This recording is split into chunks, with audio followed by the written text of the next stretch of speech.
Hello, welcome to my new video of this course Git and GitHub for beginners। आज हम लोग इस video में देखने वाले हैं कि आखिर कोई भी हम लोग वर्जन कंट्रोल सिस्टम यूज़ करते हैं तो रिमोटली यूज़ करने की ज़रूरत क्यों पड़ती है। तो सबसे पहले हम देखेंगे कि आखिर रिमोट वर्जन कंट्रोल सिस्टम होते क्या हैं। सिंपली जैसे अगर हम गिट में काम करते थे तो उसमें क्या होता था कि हम कोई भी लोकली ही काम करते थे, मतलब कोई भी चेंजेस किए, कितने भी चेंजेस हुए तो सिर्फ वो एक ही सिस्टम में होता था, या और वो फाइल अगर दूसरे का तो फिर वो उसमें कुछ चेंजेस का अपने सिस्टम में रखता। तो अगर जब आप एक टीम में काम करते हो, जैसे आपने एक टीम पे काम किया, उसमें से मान लो 3 लोग हो, 3 पर्सन ने काम किया, जिसमें से एक का काम होगा कि फ्रंट एंड संभाले, एक बैक एंड संभाले, और तीसरा होगा कि जो फर्स्ट पर्सन है वो फ्रंट एंड कर रहा है, जो सेकंड पर्सन है वो आपका बैक एंड एंड जो थर्ड पर्सन है वो आपका डेटाबेस पे काम कर रहा है।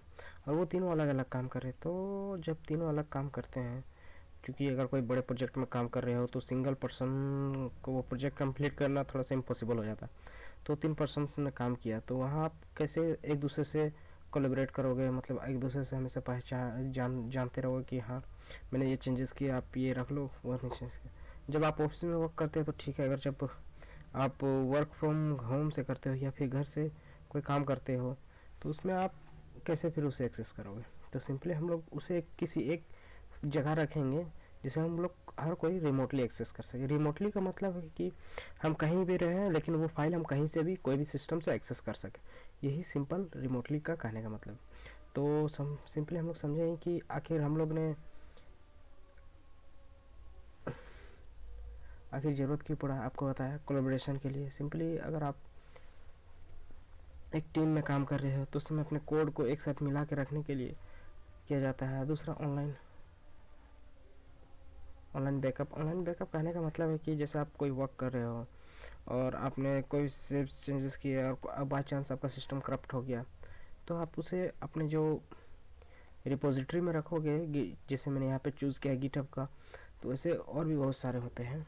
सिंपली आप अगर चाहो तो आप गिटहब, गिट लैब या फिर बिट बकेट या सोर्स फोर्स या कोई भी अदर रिपोजिटरी का यूज कर सकते हो। तो हम लोगों ने आखिर गिट को ही क्यों चुना वो मैं आपको बताऊंगा। आखिर क्या इसके प्रोज एंड कॉन्स हैं। कौन तो नहीं कर सकता, बस इसके फ़ायदे क्या हैं। तो सिंपली मैं आपको बता देता हूँ कि हम लोग, आप समझ गए कि क्या रिमोट वर्जन का यूज क्यों करता है। और सिंपली आखिर क्योंकि जैसे हमने बताया कि आखिर मैंने ये गिटहब ही क्यों, क्योंकि गिटहब मोस्ट पॉपुलर रिपोजिटरी है गिट के लिए। और सिंपली माइक्रोसॉफ्ट के द्वारा कहा गया है कि GitHub acquire the 7.2 billion dollars का इन्फॉर्मेशन इनके पास है, जो कोड्स एंड सोर्स है। और ये सबसे largest community for developers in the world. और इसमें अगर आप बात करें तो गिटहब में लगभग 40 मिलियंस यूज़र्स हैं और उसके लगभग 100 मिलियंस ऑफ रिपोजिटरी। तो आपको अंदाज़ा लगा सकते हैं कि इसमें कितना रिपोजिटरी हो सकता है और कितने सोर्स ऑफ कोड और कितने डेवलपर्स इसमें कंट्रीब्यूट कर रहे हैं। तो सिंपली हम लोग समझते हैं आखिर गिटहब है क्या। सिंपली हम कह सकते हैं Git is a repository hosting service that has code collaboration and version control tools for repository management। Simply इसका कहना है कि जो हमने गिट बनाया अपने लोकल होस्ट में, उसे रिमोटली होस्ट करने के लिए, और कहीं हम लोग होस्ट करते हैं अपने कोड को या फिर अपने वर्जन्स को,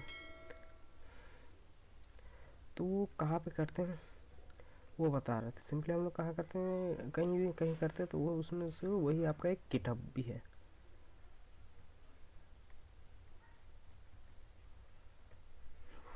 तो आई होप आपको समझ गया होगा कि हमने गिटहब को ही क्यों चुना। और अगले वीडियो में हम लोग देखेंगे कि गिटहब में अकाउंट कैसे सेटअप किया जाता है और उसमें कोड्स को कैसे हम लोग और भी चेंजेस करते हैं और मैनिपुलेशन करते हैं। तो सिंपली इस वीडियो में इतना ही रखते हैं, फिर मिलते हैं हम लोग अगले वीडियो में।